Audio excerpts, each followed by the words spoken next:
The Plympton Podcast. Hello and welcome to the September 2017 edition of the Plympton Podcast. I'm Andrew Hill. Once again, we're bringing you coverage of recent local events which have taken place in the area, as well as other general items of interest. This time we start at the Plympton Gardens Association Summer Show, which took place at Harewood House. Welcome to everyone here to our show this afternoon. Welcome this afternoon our Senator Andrew Hill and his partner Charlotte. So I'd like to now pass over to Andrew for a few words. Thank you, John. Good afternoon, ladies and gentlemen, and welcome to what is the 68th annual summer show of the Plympton Gardeners Association. It's a tribute to the association that they have such a dedicated committee that enables an event such as this to be put on over so very many years. Today's event is slightly tinged with a sense of sadness inasmuch as someone who has made a very good contribution over very many years to this event and the association has sadly passed away within the past few weeks and has not been able to take part in today's event. And I refer there to June Shaw, who's been a linchpin of the Plympton Gardeners Association over very many years, and I know how acutely her colleagues miss her and the contribution that she has made to this show, both on the committee and behind the scenes for so very many years. Quite often when someone passes away, you have a few moments of silence, but I think perhaps to celebrate the contribution that June made to this show over so very many years, it would be appropriate just to have a short round of applause to remember her contribution.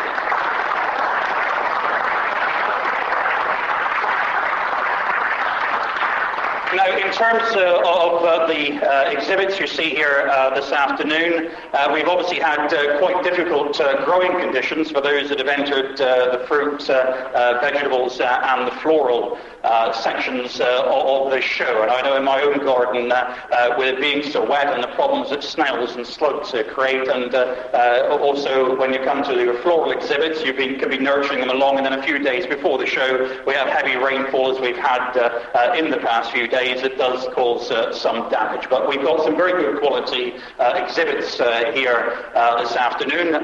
We also have somebody who's taken part for the first time, Lorna Rogers, who's gone on to win a cup, and we'll be hearing more about that later on. I'm magnanimous in my defeat this year by Dr. Clapton in the pears section. We have quite a bit of rivalry which has gone on over the past couple of years. I won it last year, but he's won that class this year, so congratulations to Dr. Clapton. I'm very impressed as well with the domestic science section. My only regret is I wasn't involved in judging it and able to taste some of the products that we've had there. But it's a very good show. Do take some time to take in all the exhibits that we have here today. And with that, it's my very great pleasure to formally declare open the 68th annual Plympton show. Thank you.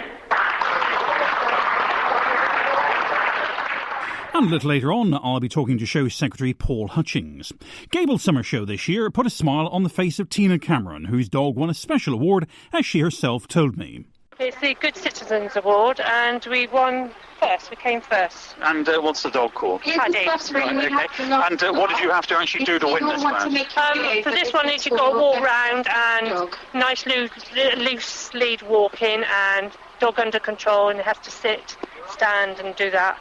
And you can go from bronze, silver and gold. And Paddy's done all of them. And the judge tells me this is a particularly difficult class to win. Yes, it's very difficult, yes. He's won gold, so we're very pleased with him. And how long have you had Paddy? 7 years. He's 8.5. We've had him for 7 years. Okay. And is he a dog from Gables? No, I'm afraid not, no. We rescued him from our next-door neighbour who wasn't treating him very nice. Okay, well, I understand you've got to enter into another class, and this is with another dog. Yes, this is Bella. She's from SOS Romania. We've rescued her from there. Okay, and which class is this one, Bella? This is Best Rescue. Okay, well, we wish you well with that. Thank you very much. Thank you. Well, the last couple of months has been the season of summer shows. Over in the adjoining village of Cornwood, their annual summer show was celebrating its 120th anniversary. Well, we're now just 1 minute away from 1 o'clock when we will have a formal welcoming to the show by Andrew Hill, who is the Senator of Plympton. Andrew Delighted to have him here today. His grandparents, Bill and Wynne Jonas, ran the Cornwall Stores and Post Office between the 1950s and 1980s. So, strong connections with Cornwall Village. Delighted to have him here today. Ladies and gentlemen, my pleasure to introduce you to Andrew Hill, Senator of Plympton. Thank you very much. Good afternoon, ladies and gentlemen, and welcome to this glorious setting here at Cadley near Lee Mill for the Cornwall Show in its 120th year. And I think we should just pause and reflect upon that for a few moments. As you heard, my grandparents ran the stores and the village post office for around 25 years in the mid-1950s through to their retirement in 1980. And as a child, I used to come to the village quite often in the 1970s, and I remember in those days how we had regular bus services, almost hourly, coming into the village, a number of full-time shops in the square, a post office, and also, incredibly, a garage, would you believe, that sold fuel here in the village of Cornwall. And just imagine how things have changed in the decades which have passed since. But nonetheless, this show has continued to be put on year after year and continues to go from strength to strength. And it's a tribute to the committee that you have here who put on this event and put on such a splendid day for you. And could you just please show your appreciation for their efforts in putting on this day once again this year? I'm particularly looking forward at 3:30 this afternoon to presenting the cups in the horticultural tent. And particularly to the runners-up in the children's class, because during their lifetime, my grandparents donated a cup to the show, which went to the runner-up of the children's classes.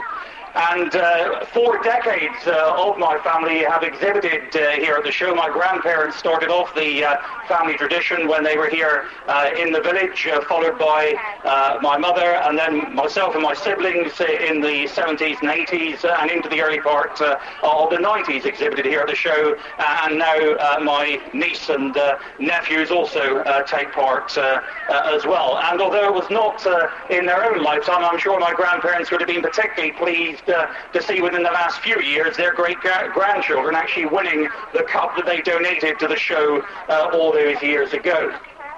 Before coming out here this afternoon, I had a quick look back at some of the certificates I myself won as a child and in early adulthood, and I see that in the centenary year of the show in 1997, I got a second in the marrow class. And having just been into the tent behind us here, there are some huge marrows on display there today, and they are worth a look during the course of the afternoon. The tent is just about to open behind us, so during the course of the day, do make a point of going in and having a look at the exhibits that are there. So it's very nice to see such a good turnout here for the show once again this year. And with that, I formally welcome you all to this event here this afternoon. Thank you very much.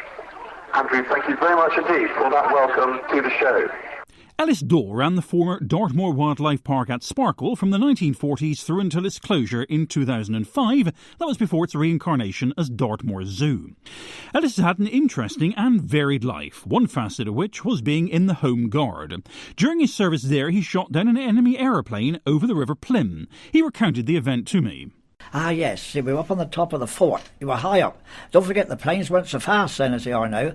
And they used to come in up the Plym, looking to go, and you could see the pilot and you could see the rear gunner. And the Home Guard said, first bullet at the rear gunner, second one at the pilot. Because if you miss it, he'll turn the machine gun on you. So I did that, and I got the pilot with one bullet.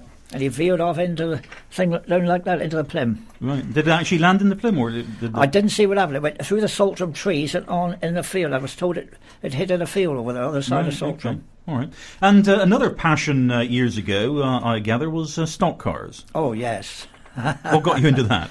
Well, it was my mate Freddie. He said this was coming to Plymouth. He said, let's have a go. He said, we do a lot of driving. Let's get an old car and have a go. So there was a talk at the Belgrave Cinema. So we all went up there, and this man came and did a talk on stock cars and what to do. So we bought one and went up to Plymouth Stadium, which was a beautiful stadium in those days. And I started my first race up there. I was at the back of about 30 cars. I thought, I'll see what they do. And I ended up second. And I won 20 quid. I was laughing. And there's some story, and I saw a picture somewhere or another, almost of you like doing an Evel Knievel stunt with your sister in the car, was it? Yes, later I put on the Hellfire Stunt Show, and we travelled from stadium to stadium, and after a stock car race or in between the meetings we would do these stunts. And my sister Maureen, who was 12 years younger than me. And what did your dad think of that then? Because you told you had to look after your sister, and there you are with her in the back of a car doing that stunt. That was a different sister. Oh, right. But he said that when I went to the stock, he said, total rubbish. And then when I started bringing back the money, so carry on, son, carry on. And how many years did you do that for? Oh, right through the 50s, 60s, yeah, until I got a lot older, like, and shifted, like. And as your interest in stock car racing developed into the sort of cars you drive for ordinary motoring there or not? Well, I'm a Jaguar man. Oh, right. Jaguar's a car I love. I've had, this is my 10th in my lifetime, and I just love the Jag. Because, if I remember correctly, wasn't there some sort of Jaguar enthusiast weekend out at the Wildlife Park some years ago? Yes, that's correct. I put on that, yes, and it was very popular. We were packed full, all sorts of Jaguars lined up.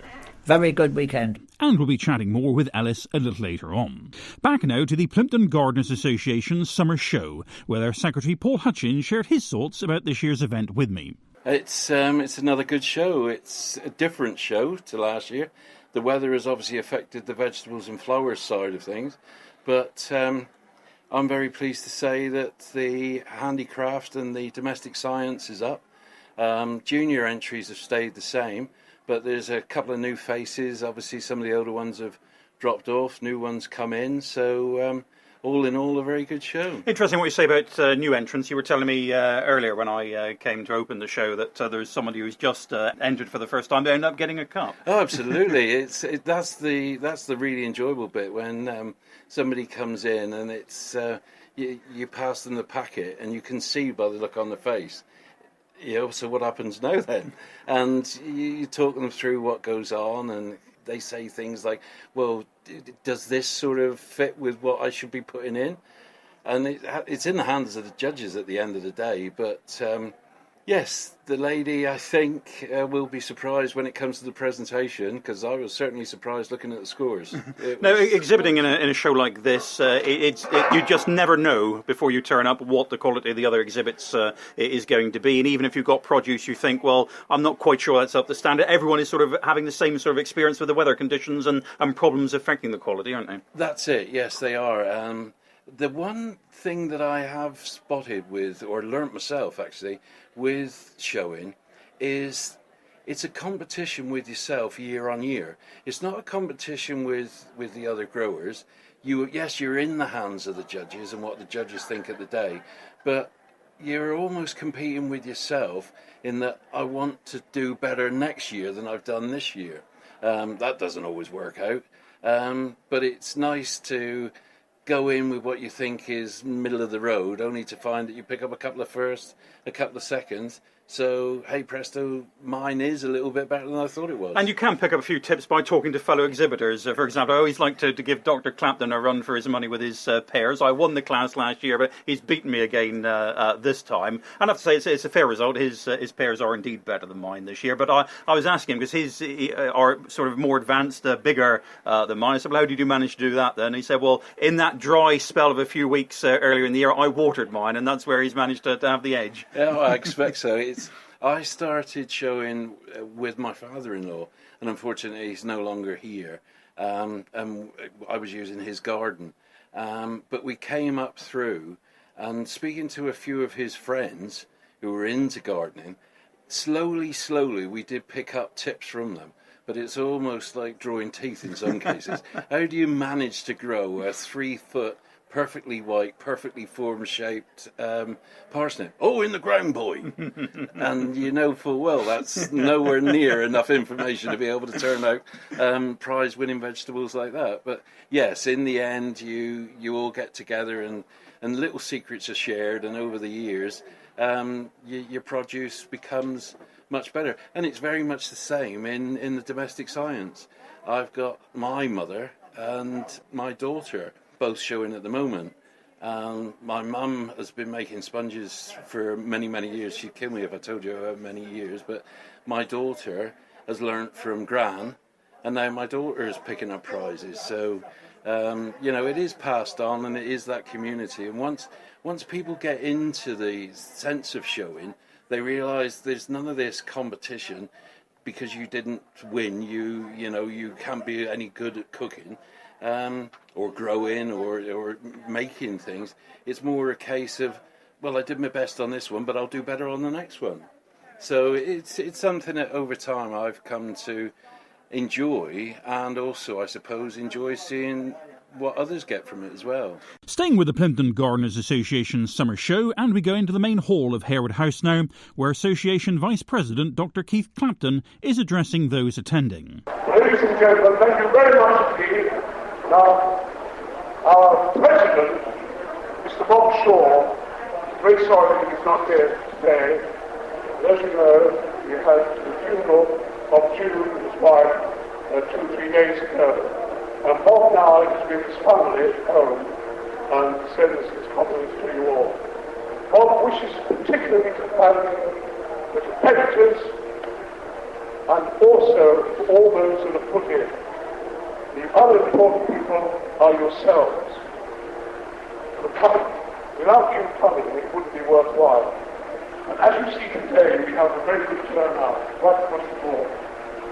The other thing that Bob was very keen to say was he wishes to thank very much the committee.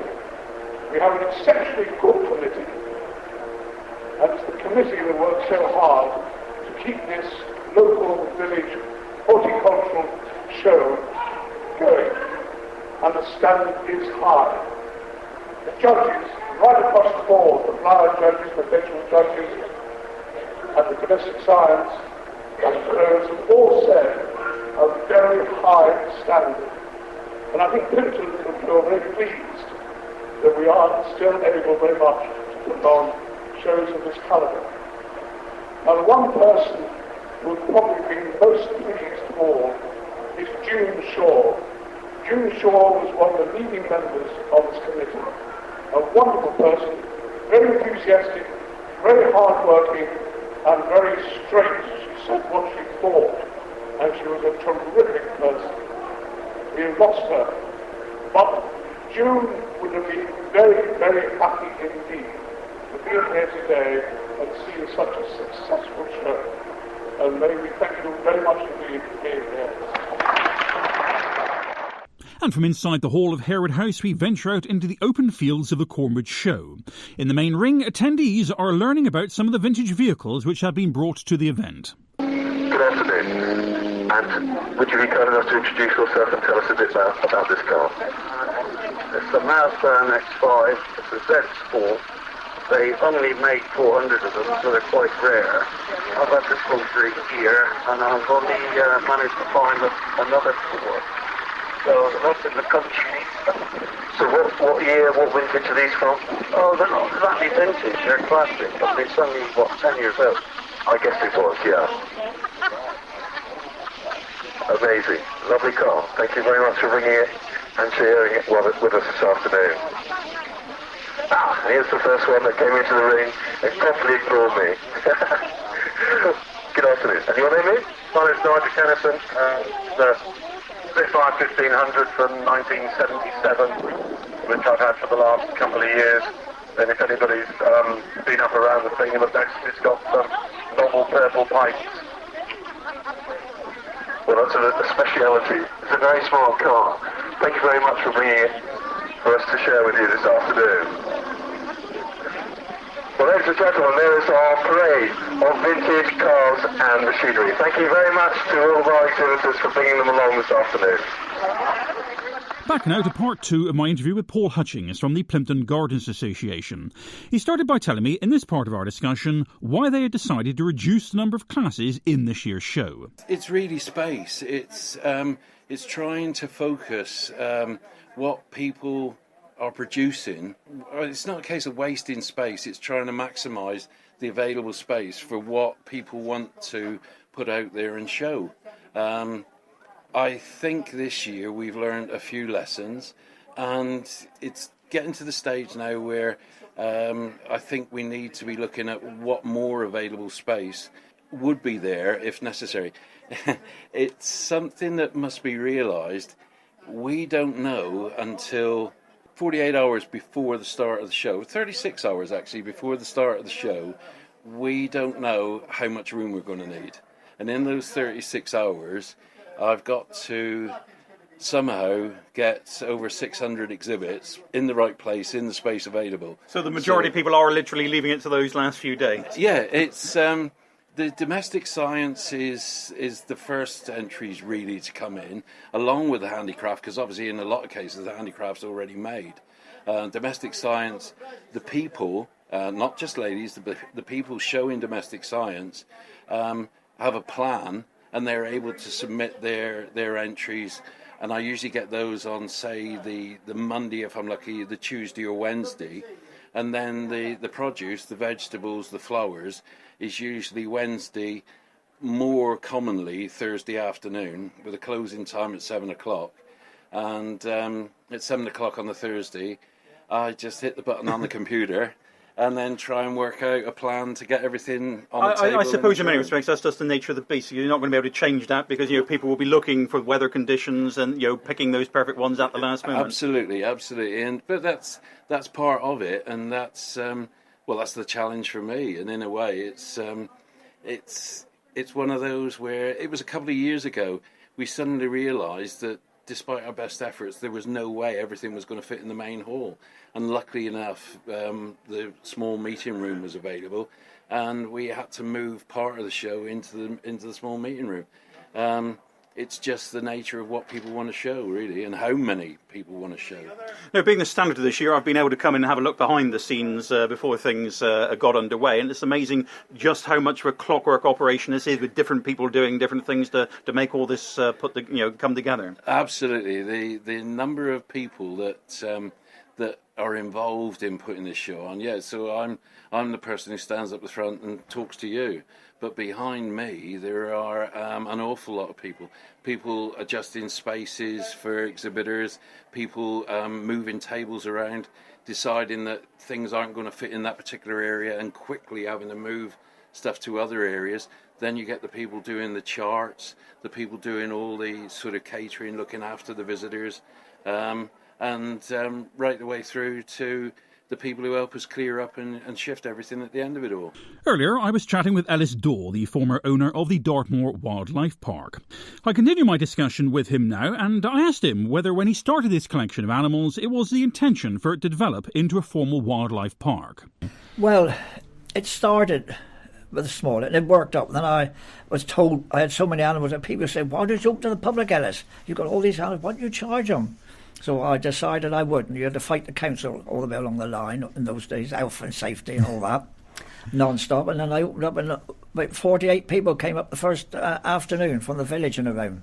So that was the start. Mm-hmm. Okay, and after that initial influx of people, how popular did it become?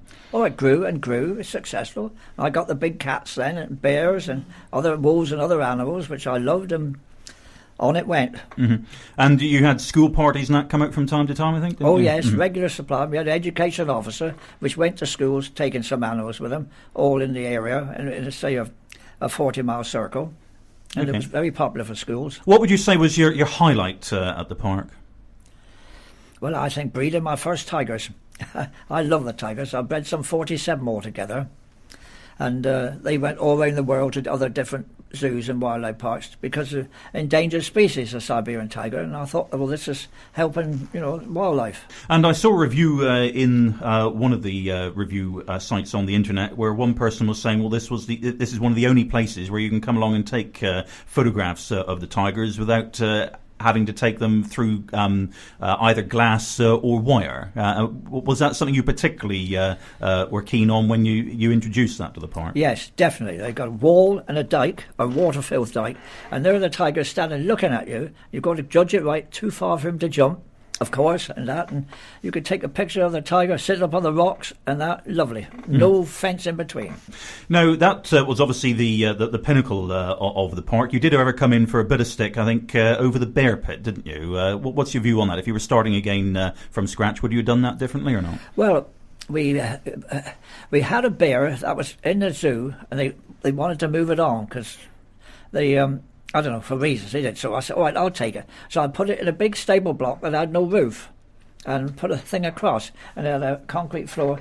The councillors, they moaned at that. Then I saved the money and I built a huge enclosure. So basically, it wasn't your plan when this opportunity came up. It wasn't an intention to get bears. The opportunity came and you had to put them in whatever facilities you had at that time. Yes, and I got some more to go with it, so the group of 3. Obviously, the tigers you're proud of. What other animals in particular did you bring to the wildlife park? Lions and a puma, the mountain lion, I don't know what name you use it for. The one that's free in England still, you know. Jaguars, or kept jaguars, I love them. And wolves, lynx, and of course birds, flamingos, all sorts of birds, and falconry. We had a falconry there, and all kinds of birds of prey which were flown every day. Come the end, can you remember roughly how many animals there were in total at the park? I reckon it was over 200. I see in a paper article you were described in that as being eccentric, maverick and anti-authoritarian. To what extent would you accord with those attributes?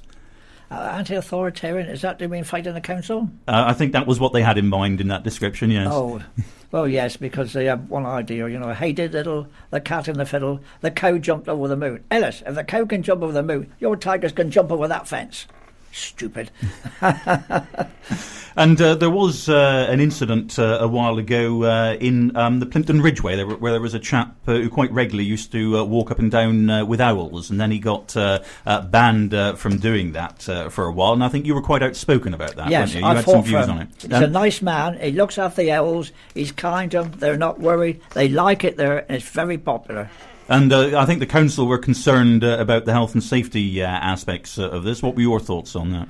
Well, I've seen him there and that. They did not try and flutter or fly.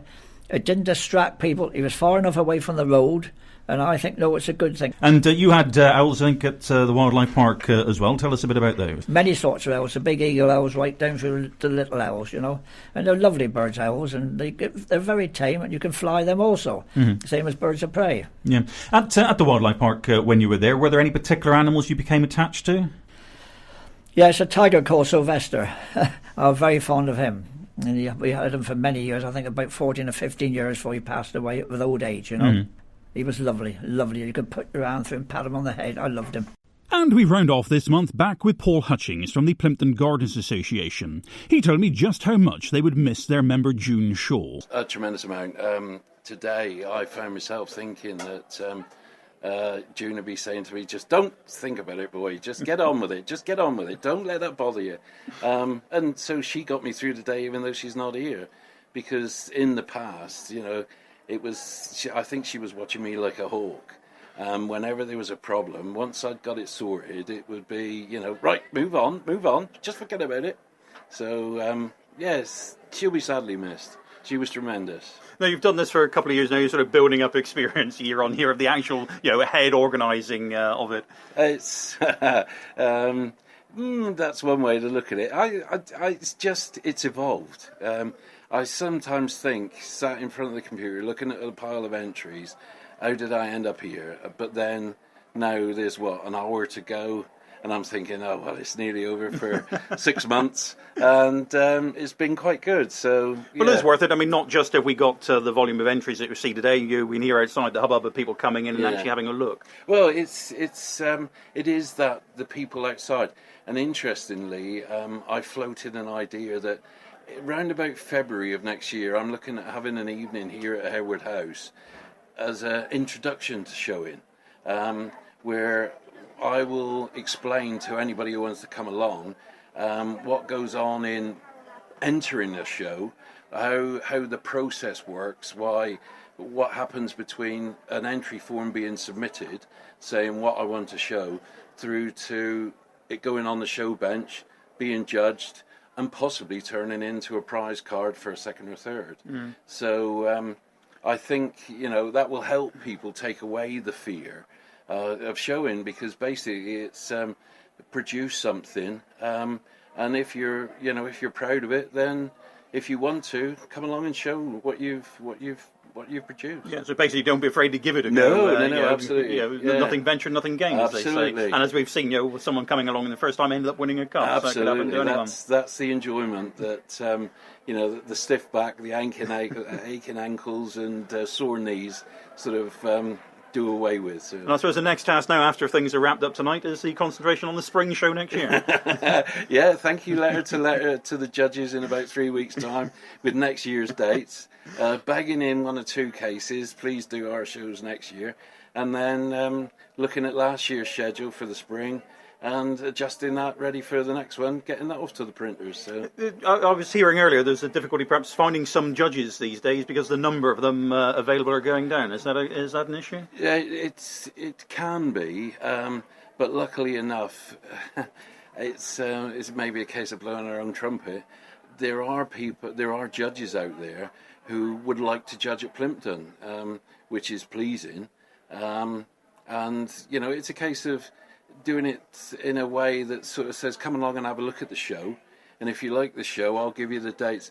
I actually have the dates for the next 5 years, so I can give them the dates for 2019, and they can schedule them into their plans. So they don't get captured up by the others first. Oh no. Yeah, 2023. I think it's the 18th of August. Right, okay. Well, Paul, thanks very much for spending a few moments with us. Another excellent show here, and all the best to you. Well, thank you very much, Andrew, and congratulations on the standards of role. Okay, thank you. And that's it for another month. My customary thanks to audionautics.com for our backing and theme music. Hope you've enjoyed this month's features, and until the next time, bye for now. In an ancient stunnery town, with programmes just for you, the Plympton Podcast.